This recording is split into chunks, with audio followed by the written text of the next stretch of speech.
Hi hello అండి, ఎలా ఉన్నారు? నేనైతే చాలా చాలా బాగున్నాను. మీరందరూ కూడా బాగుండాలని మనస్ఫూర్తిగా కోరుకుంటున్నాను.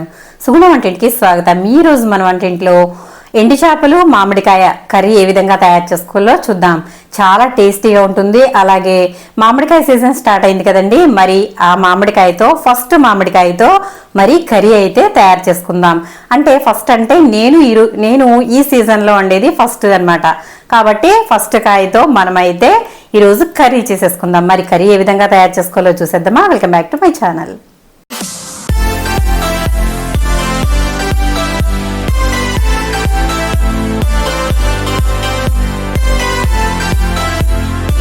ముందుగా నేను ఇక్కడ ఎండు చేపలను అయితే తీసుకున్నాను. ఇవి వంజరం అండి, వంజరం ముక్కలు అంటారు కదా. అవి ఎప్పుడైనా సరే ఎండు చేపలు తీసుకున్నప్పుడు చాలా జాగ్రత్తగా బాగా కడుక్కోవాలి, ఎందుకంటే వేసుకుంటుంది కదా, కాబట్టి బాగా కడుక్కోవాలి. ఇలా ముక్కలుగా నేను కొన్నప్పుడే ముక్కలుగా ఉన్నాయండి. ఇవి పెద్ద చేప అయితే తీసుకోలేదు, ముక్కలుగానే ఉన్నాయి, ముక్కలే తీసుకొచ్చాను.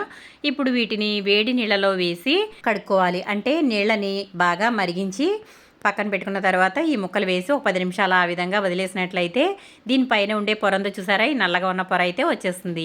ఆ తర్వాత నేను ఇక్కడ మామిడికాయ అయితే తీసుకున్నాను. ఇది చిన్న రసం మామిడికాయ అంటారు కదండి, అది చాలా గట్టిగా ఉంది. మరి పులుపు అయితే ఎలా ఉంటుందో మరి చూడాలి. ఇదైతే తొక్కు తీసి పక్కన పెట్టుకోవాలి. అలాగే ఈ చేపలు కూడా శుభ్రంగా కడిగేసుకోవాలి. స్టవ్ అయితే వెలిగించేసి బాండి పెట్టేసుకున్నాను. ఇది కొంచెం వేడైన తర్వాత ఆయిల్ వేసుకుందాం.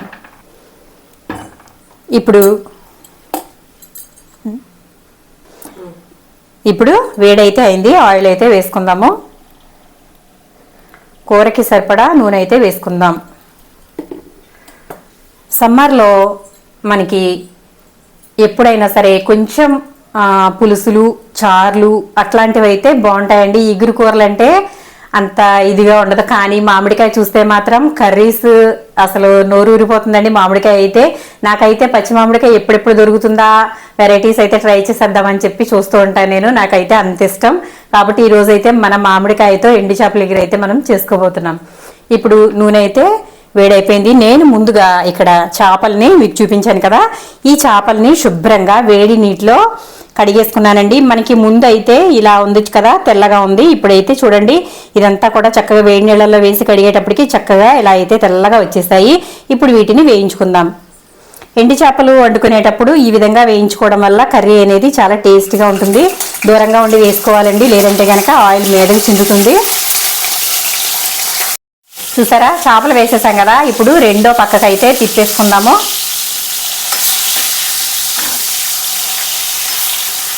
ఇలా రెండు పక్కల అయితే చక్కగా ఎర్రగా వేగనివ్వాలి.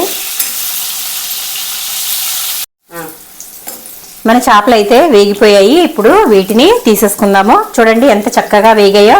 ఈ విధంగా ఎర్రగా చేపలు వేగితే కర్రీ అనేది చాలా బాగుంటుంది.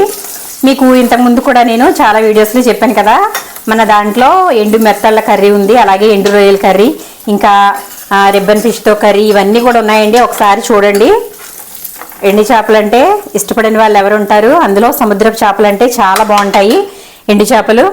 కాబట్టి ఈ విధంగా వెరైటీస్ చేసుకుంటే మాత్రం చాలా బాగుంటుంది.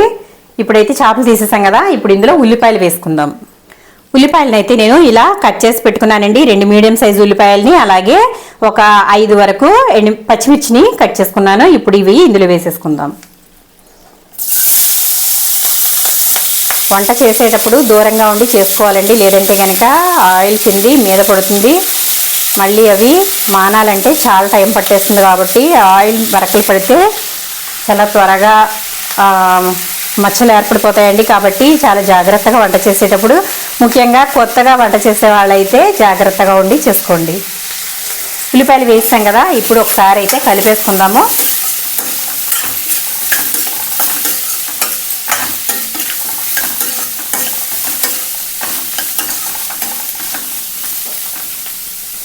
ఇలా కలిపేసుకున్న తర్వాత మూత అయితే పెట్టేసుకుందాం.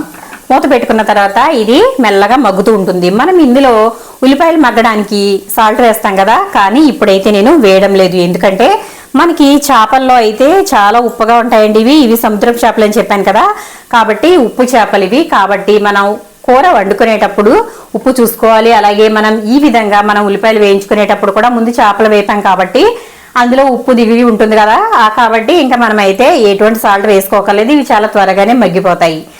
అలాగే ఈ కర్రీ వండుకునేటప్పుడు ఉప్పు కూడా చాలా జాగ్రత్తగా వేసుకోవాలండి, చూసుకుని వేసుకోవాలి. ముందు చాలా లైట్గా వేసుకోండి, ఎందుకంటే ఇప్పుడు అంతా కామన్ కదండి బీపీలు అవి అందరికీ ఉంటున్నాయి కదా, కాబట్టి చాలా జాగ్రత్తగా ఉప్పు చేపలు అనేది వండుకునేటప్పుడు ఈ విధంగా అయితే ఉప్పు తగ్గించుకుని వేసుకున్నట్లయితే మనం తక్కువ అయితే గనక కలుపుకోవచ్చు, ఎక్కువైతే తీలేం కదండి, తక్కువైతే వేసుకోవచ్చు, కాబట్టి ముందుగానే చూసుకుని వేసుకోండి.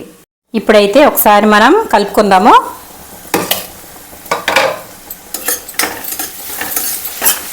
చూడండి ఉల్లిపాయ అయితే చక్కగా మగ్గిపోయింది. ఇప్పుడు ఇందులో మనం టమాటా వేసుకుందాం. ఒక్క టమాటా నేను ఈ విధంగా సన్నగా కట్ చేసి వేసుకుంటున్నాను. ఒకటి వేసుకుంటే సరిపోతుంది, ఎందుకంటే మనం మామిడికాయ వేసుకుంటున్నాం కదా, మన పులుపు అనేది రెండు కూడా సమానంగా ఉంటాయి కాబట్టి ఈ విధంగా ఒక్క టమాటా అయితే నేను కట్ చేసి వేసాను. ఇప్పుడైతే ఇది మగ్గనిద్దాము. ఇటువంటి సమయంలో ఇప్పుడు మనం కొంచెం అయితే సాల్ట్ వేసుకుందాం. అర స్పూన్ అయితే సాల్ట్ వేస్తున్నాను, సరిపోతుంది. ఇప్పుడు కలిపేసుకుందాము. ఇలా కలుపుకున్న తర్వాత మనం మూత అయితే పెట్టేసి ఈ టమాటాని కొంచెం మగ్గనిద్దాం. ఇప్పుడైతే ఒకసారి చూసేద్దాం.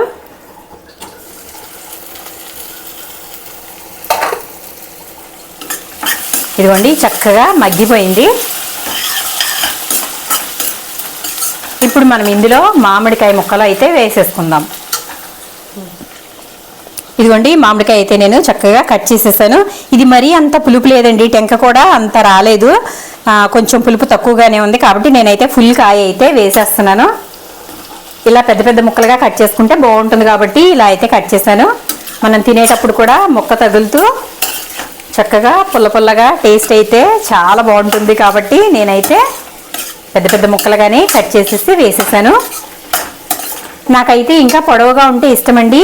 పొడవుగా అంటే ఇంత ముక్కలు కట్ చేసి వేసుకుంటే బాగుంటాయి పప్పులో, కానీ ఇది ఇంకా పప్పులో వేసుకున్నప్పుడు అయితే రుబ్బకుండా అలాగే చక్కగా తినేయచ్చు, చాలా బాగుంటాయి.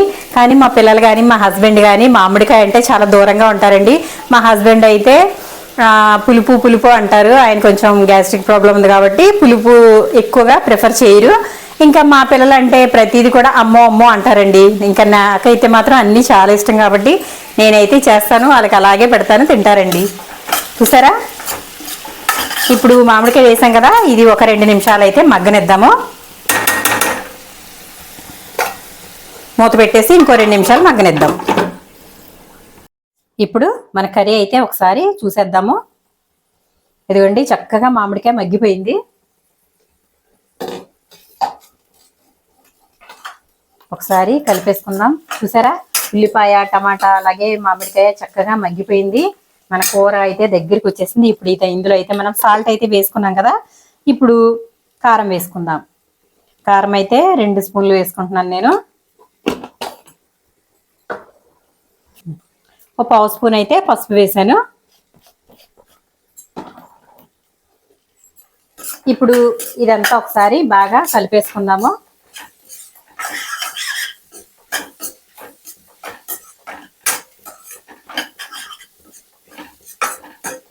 ఇలా అంతా కలుపుకోవాలి.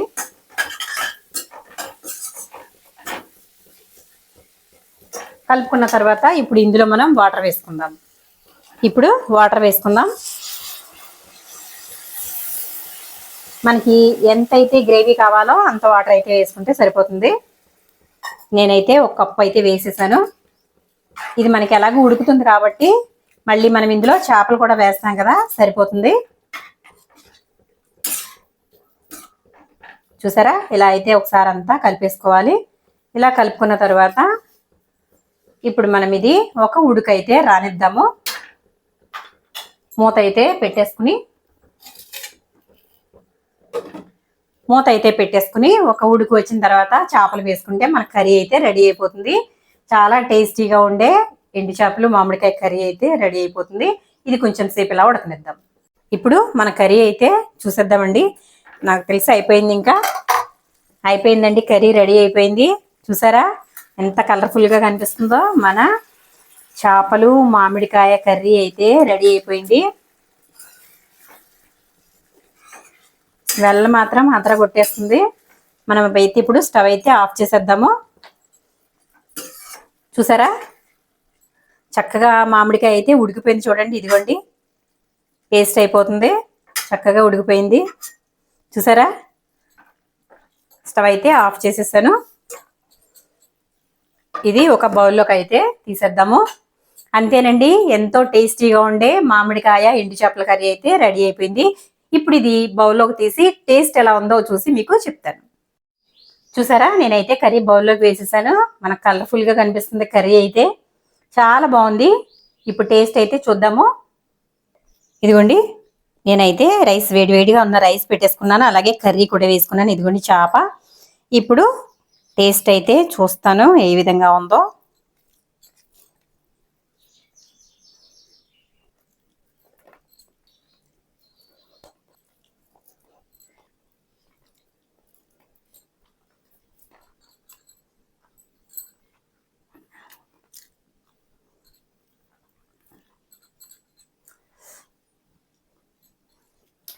చూసారు కదండి కర్రీ అయితే టేస్ట్ అదిరిపోయింది. అస్సలు మాటలు కూడా రావట్లేదు నాకు, అంత టేస్టీగా ఉంది. మరి మీరు కూడా తప్పకుండా ట్రై చేసి మీకు ఏ విధంగా వచ్చింది నాకు కమెంట్ సెక్షన్ లో కమెంట్ పెట్టండి. మరి మ్యాంగో సీజన్ కదండి ఇప్పుడు, కంపల్సరిగా మీరు తప్పకుండా ట్రై చేయండి, చాలా బాగుంటుంది. ఒక్కసారి తిన్నారంటే మళ్ళీ మళ్ళీ తింటూనే ఉంటారు.